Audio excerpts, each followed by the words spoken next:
Muito obrigado, Zeca, Pedro, muito oportuna essa discussão. Acho que nós temos que nos preparar para as janelas de oportunidade que todos nós esperamos vão se abrir aí mais para frente. Um pouco a minha experiência de ter passado pelo governo é que quem chega pronto, quem sai jogando, ganha. É, isso é absolutamente fundamental. Você me permitiu uma pequena propaganda, além do IEPS, que veio primeiro, mais recentemente, eu também fiz parte, liderei a criação do Instituto Mobilidade e Desenvolvimento Social, que é algo pensado para, vamos dizer, ir além do crucial combate à pobreza. Então, nós temos que, claro, manter esse trabalho, mas nós queremos muito mais. Assim, esse é o resumo da ópera. Então, assim, é, falando sobre o Estado de uma maneira mais, vamos dizer, talvez estrutural, antes de entrar em preferências, é fato que, se nós olharmos assim a história dos países que se desenvolveram, tiveram sucesso e são hoje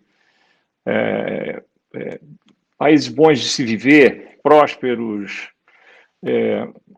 e justos, onde as pessoas se sentem bem e se sentem amparadas, se sentem produtivas. A história mostra casos de sucesso com Estado grande, médio, pequeno. A Escandinávia é mais para grande, os Estados Unidos com um ceticismo assim original, hoje talvez um pouco menos.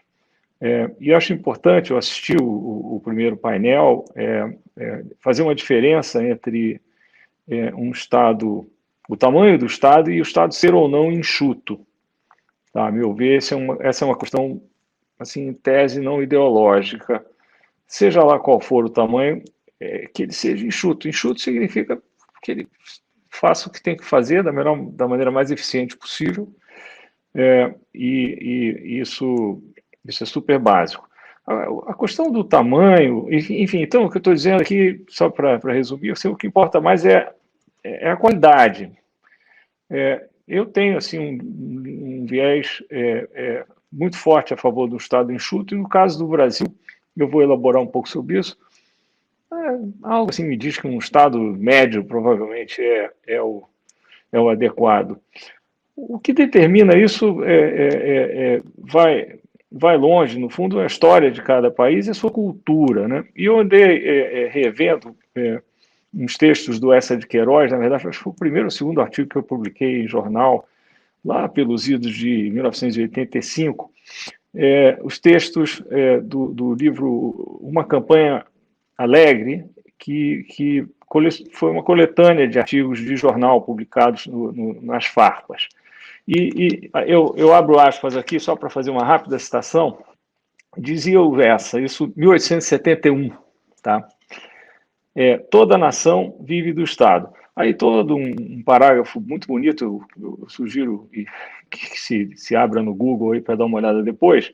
E aí ele conclui: ora, como o Estado pobre paga pobremente, e ninguém se pode libertar de sua tutela para ir à indústria e para o comércio, essa situação se perpetua de pais para filhos como uma fatalidade.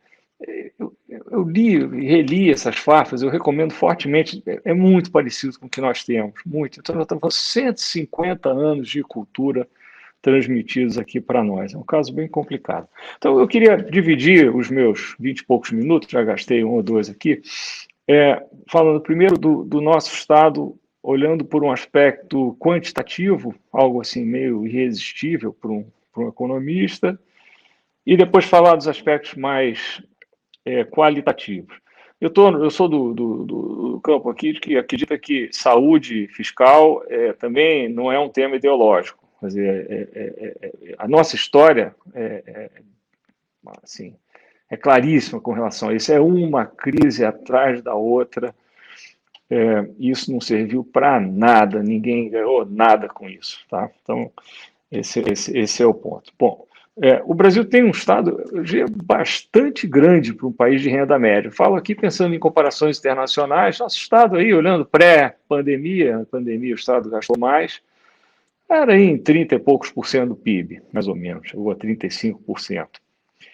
Esse número, há 20, 25, 30 anos atrás, era 10 pontos do PIB menor. Então, houve um crescimento importante do tamanho do estado nesse período. O investimento, que está dentro, está embutido nesse número, caiu, o investimento público. Eu sou também cético, como a Helena que me precedeu, mas talvez não tanto. Eu acho que tem muita coisa que o setor privado não faz sozinho.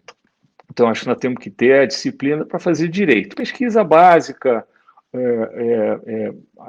problemas de coordenação, alguma coisa regional, etc. Bom, mas de qualquer maneira, o investimento público no Brasil vem caindo desses hoje 1,4% do PIB, quase tudo está nos estados e municípios. O governo federal na verdade, está meio quebrado. É muito importante olhar para a decomposição do gasto. Aí também falo agora o gasto como um todo, federal, estadual, municipal, legislativo, judiciário, tudo. Tá? E o Brasil tem aqui uma característica absolutamente fora de qualquer curva global. Tá? Vocês podem olhar os dados, tem dados do Banco Mundial, do OECD, tudo que é lado, e a história é a mesma. O Brasil gasta, o Estado brasileiro gasta com folha de pagamento e previdência quase 80% dos seus recursos. Esse é um número que supera em uns 20% o que seria o topo de uma faixa, onde a maioria dos países se encontra. E notem que isso não depende do tamanho do Estado, é quanto do que se gasta com o Estado vai para folha de pagamento e previdência. 80% ou 79%, acho que é o número mais atualizado, é muito, tá? A gente precisa fazer alguma coisa a respeito disso. Para complementar, o Brasil vem desde 2014 rodando um déficit primário negativo. O que é isso? O déficit primário é o déficit sem a parte financeira. Tá? Então, ter um déficit primário negativo, um resultado primário negativo, significa que o Brasil está tomando dinheiro emprestado para pagar os juros e ainda mais. Então, a dívida vem crescendo nesse período e já chegou aí, passou de 80% do PIB, bateu perto de 90%, seguindo critérios internacionais, já está para lá de 90%. É um número muito alto para um país que tem uma história complicada, para um país onde a taxa de juros, apesar dela ter andado um período aí agora mais baixinha, a taxa de juros é muito alta, a dívida pública de médio e longo prazo do governo brasileiro paga quase 5% de juros reais. Tá? Então, o Brasil não é os Estados Unidos, não é a Alemanha, os Estados Unidos, por um título equivalente, paga menos 1% em termos reais hoje em dia, uma diferença muito grande, nós temos que levar isso em conta. Esse gasto todo tem que ser financiado de alguma maneira. Né? E eu diria que a carga tributária, que é o espelho, né, e hoje ela é um pouco menor do que os 30 e poucos por cento, 2 pontos, ou um ponto menor, é o primário, ela, no Brasil, ela vem aumentando, e vem aumentando com características que eu diria são bastante complicadas e indesejáveis. Ela é extremamente complexa, não vou entrar nesse assunto hoje, mas o nosso sistema tributário é uma loucura. E ela é regressiva. Eu não defendo, eu acho que eu não acredito em umas propostas linha Piketty, economista merecidamente famoso por ter dado grande destaque a esse tema nos últimos anos. Mas a taxa, uma estrutura fiscal e tributária, sobretudo regressiva, a meu ver, é algo, do ponto de vista social, até ético, inaceitável, e político também. Eu acho que é suicida carregar essa situação por muito mais tempo. E o Brasil, além do mais, tem os chamados gastos tributários muito elevados, isso são subsídios, regimes especiais de de imposto de renda e por aí vai. Então, vamos lá, só para resumir. Uma situação fiscal extremamente complicada e com o detalhe de que o problema não é apenas, entre aspas, o risco fiscal que tanto tão caro vem nos custando aí ao longo dos anos, mas que é também uma situação onde há uma necessidade de se repensar as prioridades do nosso gasto. Isso é muito importante. O Brasil vai ter que encarar isso em algum momento, e isso significa atacar essas questões. Não é suficiente trazer o saldo primário para um nível que equilibre as coisas. Eu acredito que um governo bom, arrumado, com um bom projeto, com uma visão, faz esse país crescer muito mais do que se imagina. Tá? Eu tenho aqui uma teoria do crescimento muito básica, não precisa ter um modelo matemático. A minha teoria é a seguinte: tudo aqui no Brasil mostra espaço para melhorar, praticamente tudo. Eu, às vezes, falo assim, talvez não o ímpar, não sei, mas pouca coisa não tem espaço para melhorar muito no Brasil. Então, assim, eu realmente quero crer que isso é possível, isso foi possível em alguns momentos durante esses últimos muitos anos de desempenho medíocre. Eu acho que isso pode se repetir, isso ajudaria, né, com a situação fiscal do país também. Eu acho que isso necessita, assim, competência no governo, uma visão enfim, que infelizmente nós não temos tido de forma consistente ao longo dos anos, né? Bom, eu vejo aí um espaço enorme para se atacar as prioridades, portanto, e aqui entra a questão da reforma do Estado. Essa, essa reforma, ela pode ser muita coisa, e eu tenho estudado um pouco o tema. Eu estava escutando aqui o Carlos Ari, com quem eu tenho tido o privilégio de discutir o tema, até escrevemos aí alguns artigos e desenhamos uma proposta. Essa reforma, ela pode ser gigante e muito complexa e não vai ser nunca aprovada, mas ela tem alguns aspectos que podem ser objeto de uma resposta muito mais rápida e, a meu ver, muito eficaz. Tá? E aí nós estamos entrando não só na questão, vamos dizer, macroeconômica, que precisa ser endereçada, mas aí acho que nós conectamos com as questões qualitativas. Tá? Aqui, assim, a minha leitura, sendo muito sintético também, é que nós temos que começar pelo orçamento. O orçamento é a peça numa democracia onde se definem as prioridades, onde se resolvem os conflitos de objetivos, os conflitos distributivos e outros, e é preciso que se leve o orçamento a funcionar dessa maneira. Isso também não é objeto para a nossa conversa de hoje, mas, no geral, assim, a minha leitura do Estado brasileiro é que o Estado pouco planeja, pouco ou mal administra e quase nada avalia.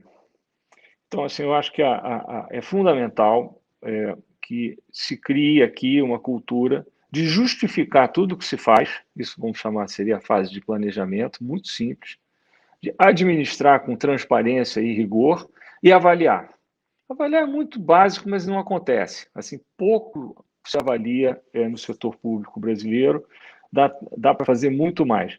E daí vem a necessidade, o imperativo, na verdade, de se construir no Brasil um modelo de RH, como disse Carlos Ari, tenho dito eu e Ana Carla Costa, que é a nossa coautora.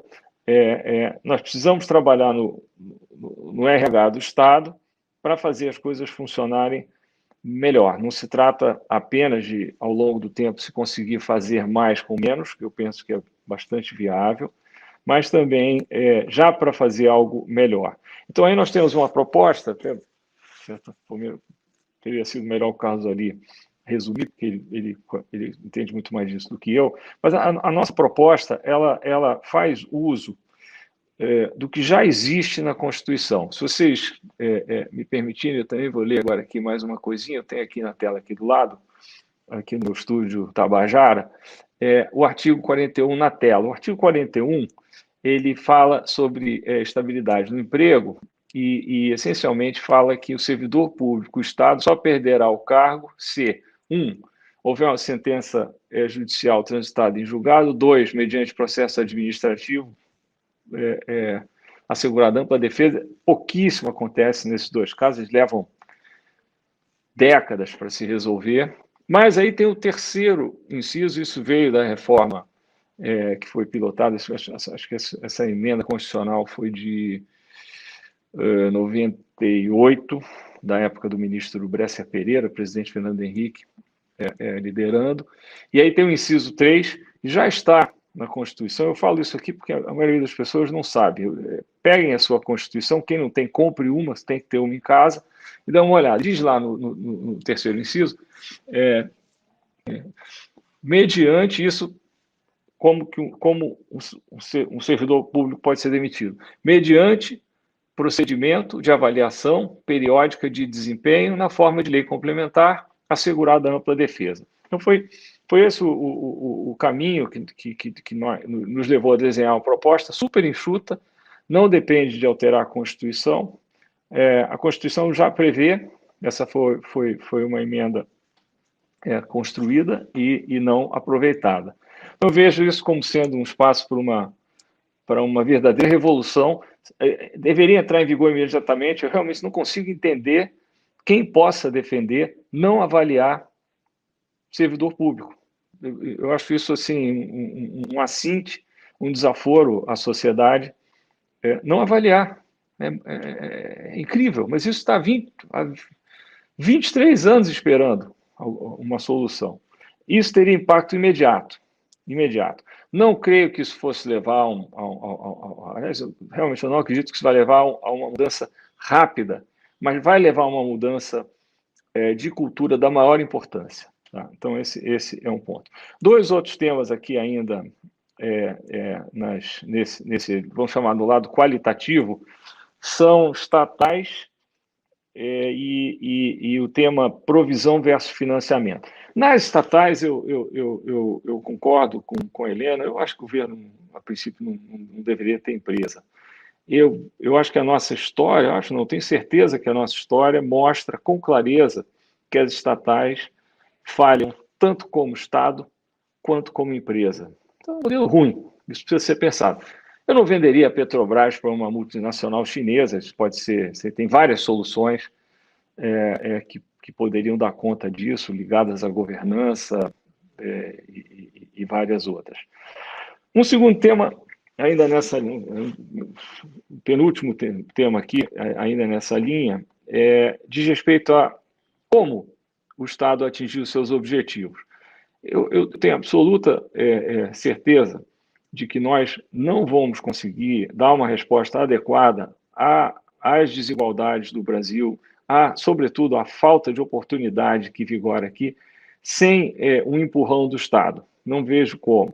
Agora, isso não significa que o Estado precise ele próprio produzir os serviços. Né? Então, eu sou muito a favor de experimentar modelos diferentes para setores diferentes e avaliar e ver o que dá certo. O Brasil hoje tem experiências com OS dando certo em alguns estados, não tão certo em outros. Acho que há um espaço bastante amplo para que se evolua nessa área e isso carece ainda, já existem assim, embriões disso, isso carece a meu ver, também de avaliação, transparência, de evidência. Não é assim? Então, enfim, esse é o grande tema do Estado. Acho que eu não tinha mais nada aqui. Para concluir, e não querendo repetir o que foi dito aqui antes de mim, mas eu vejo no Estado, além disso tudo, que tem a ver com, vamos dizer, a saúde financeira do Estado e a capacidade do Estado entregar aquilo que as pessoas querem, precisam e pagam para ter, há também o Estado como um fator de incerteza.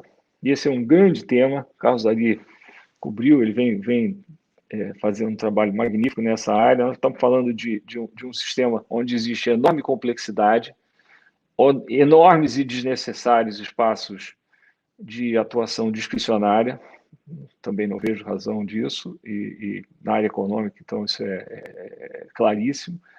É um sistema que gera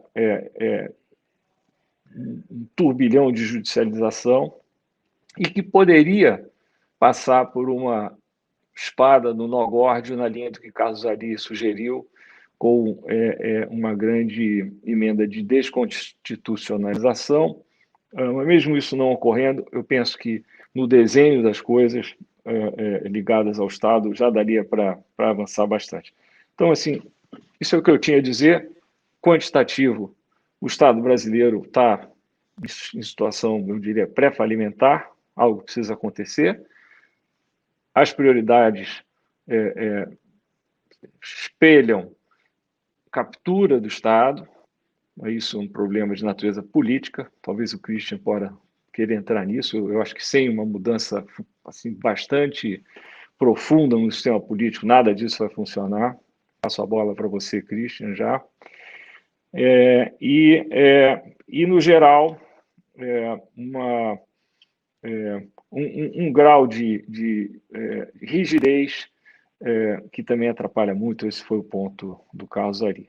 Tá? Então é isso, quantitativamente, pré-falimentar, qualitativamente, muito espaço para melhorar, mas assim, eu vejo a necessidade de se criar alçadas,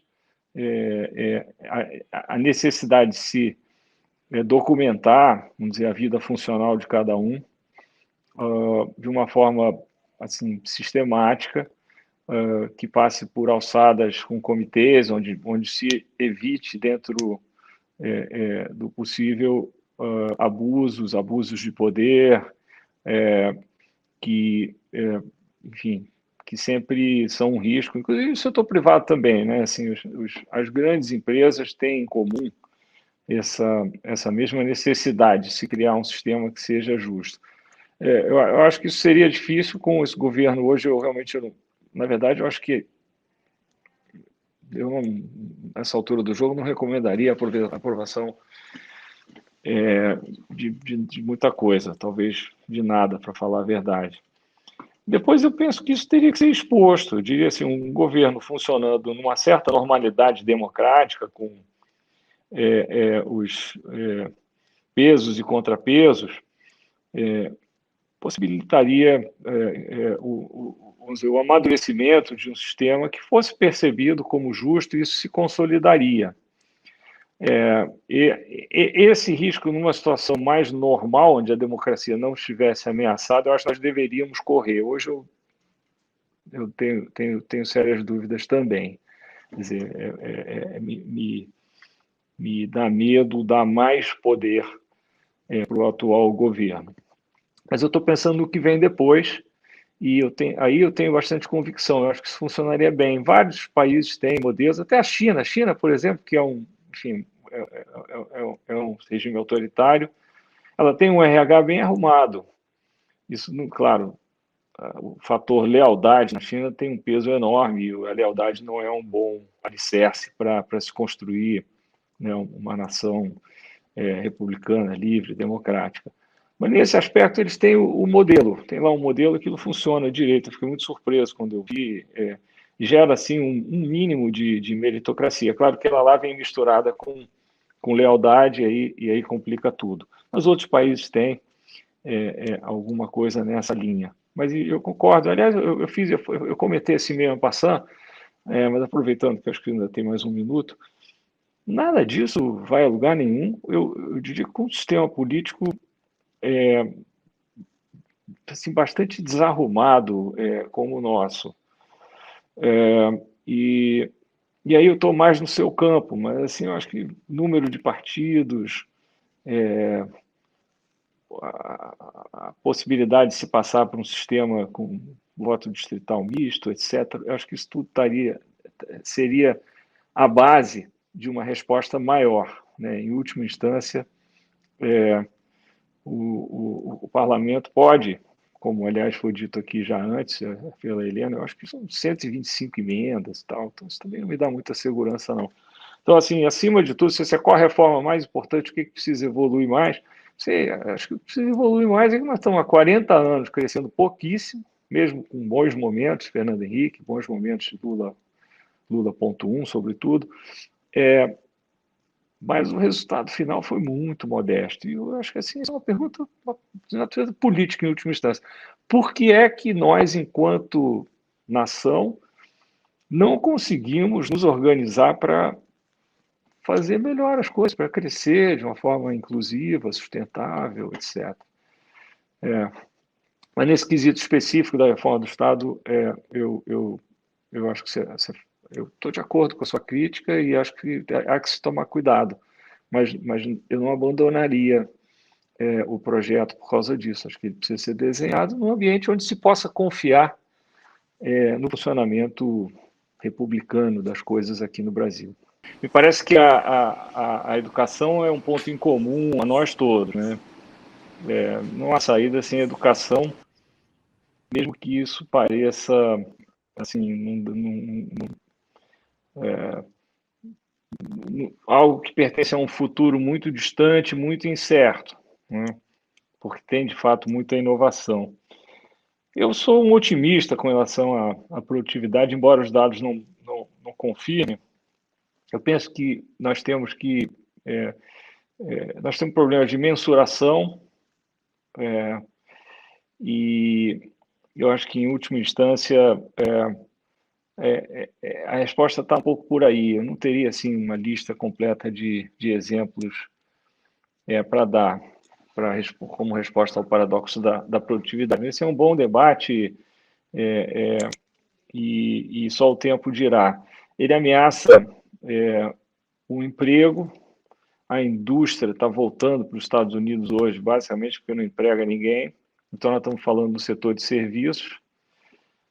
Do lado do capital humano, combinando um pouco as duas perguntas, nós temos um estoque, vamos dizer, obsoleto. Muita gente adulta que teve uma educação já deficiente, já para começar, ficando para trás.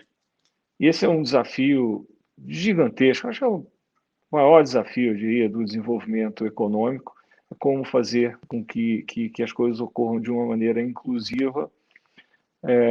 A revolução da tecnologia aliada à integração, chamada globalização, está gerando uma concentração também de renda. Quem inventa alguma coisa boa hoje vende no mundo inteiro e ganha muito, né? Então tem muita concentração também. E eu acho que essa é uma pergunta assim, absolutamente crucial. Eu acho que falta reflexão aqui no Brasil sobre como usar melhor a tecnologia. No IEPS, no Instituto voltado para a Política de Saúde, nós estamos nos preparando para fazer um projeto, entrar num projeto grande nessa área, com a ajuda de muita gente. Não temos nenhuma ilusão quanto à complexidade do tema. Mas essa é uma das questões do nosso momento. Eu, apesar de tudo, tendo a ser otimista, porque nós olharmos para trás com várias invenções importantes nos últimos 200 anos, havia esse medo. E eu acho que a nossa cabeça vai ter que mudar um pouco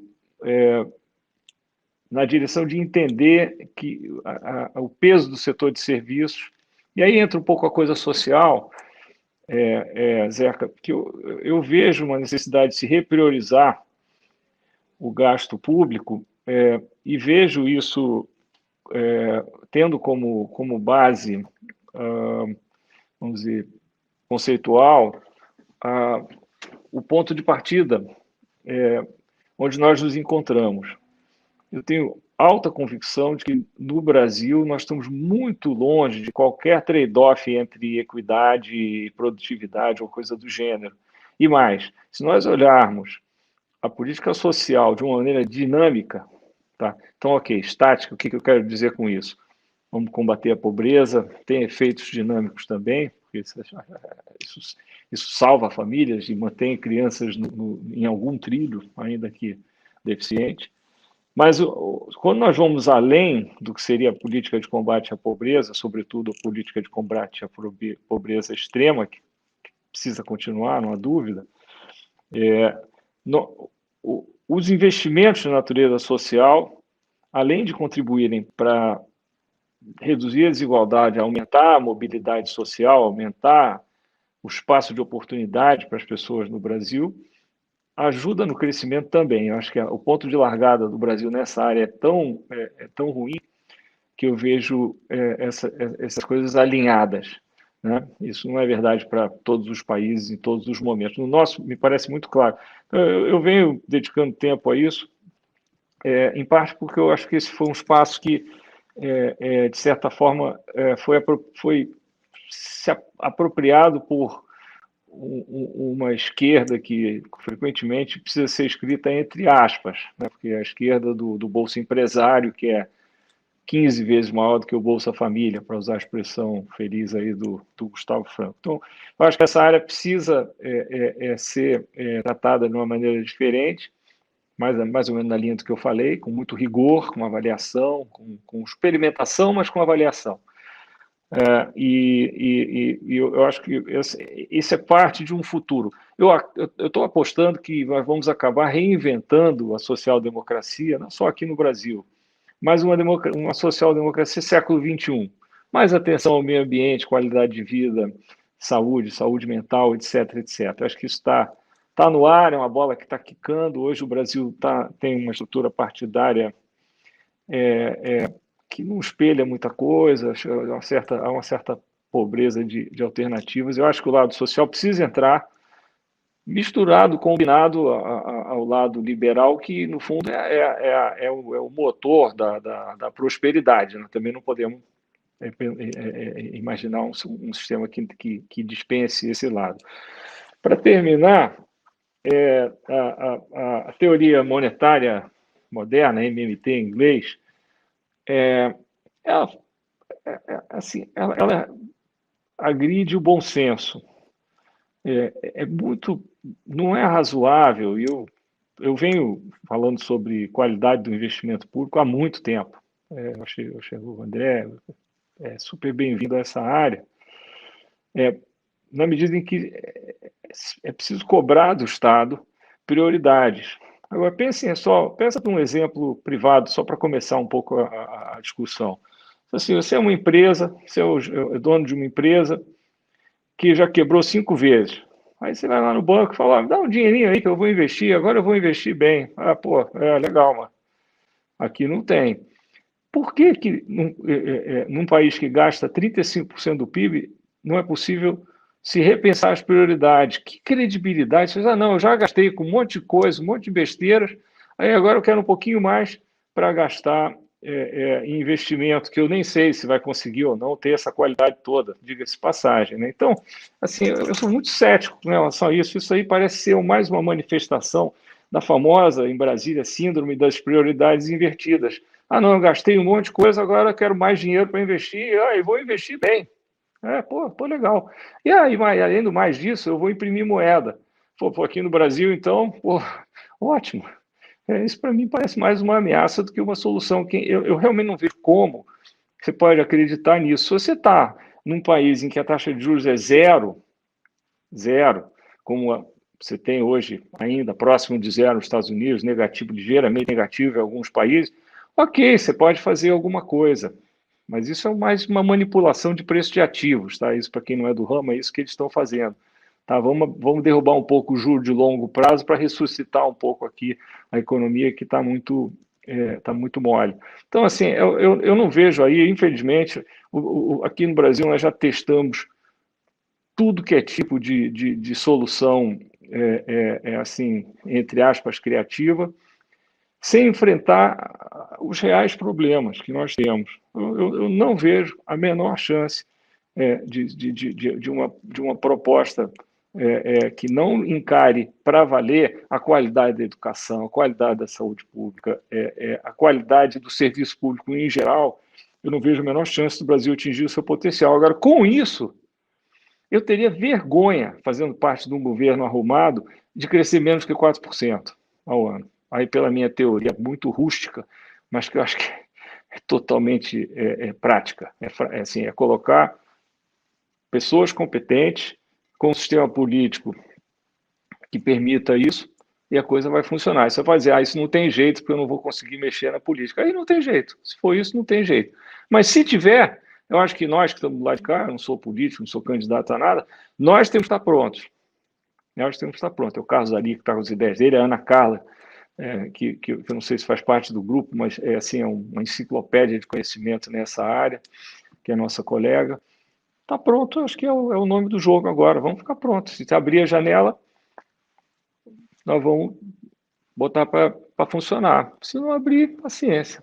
Acho que é o que é. Vamos trabalhar para que a janela se abra, obviamente. Né? Acho que no momento, eu acho que é disso que nós estamos falando.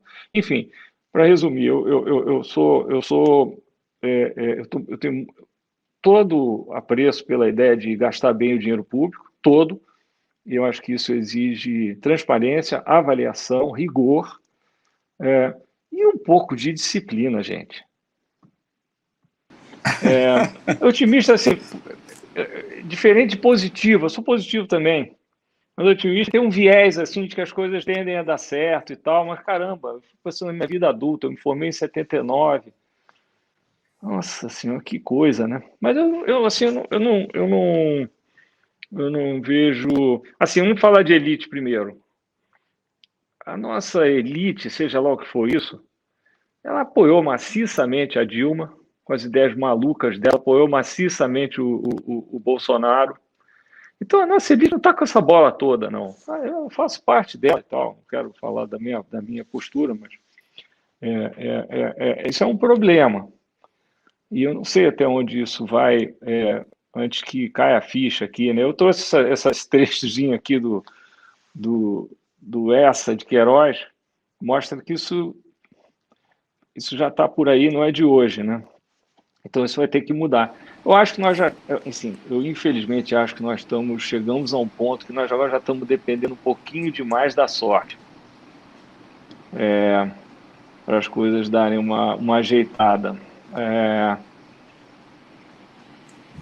Eu ainda tenho a esperança de que possa surgir uma candidatura, uma terceira via, nem que seja para melhorar a qualidade do debate. E eu acho que nós, quem pode, do seu jeito, tem que trabalhar para isso. E dá tempo ainda, dá tempo. A coisa não começou. Hoje, assim, as pesquisas mostram o ex-presidente Lula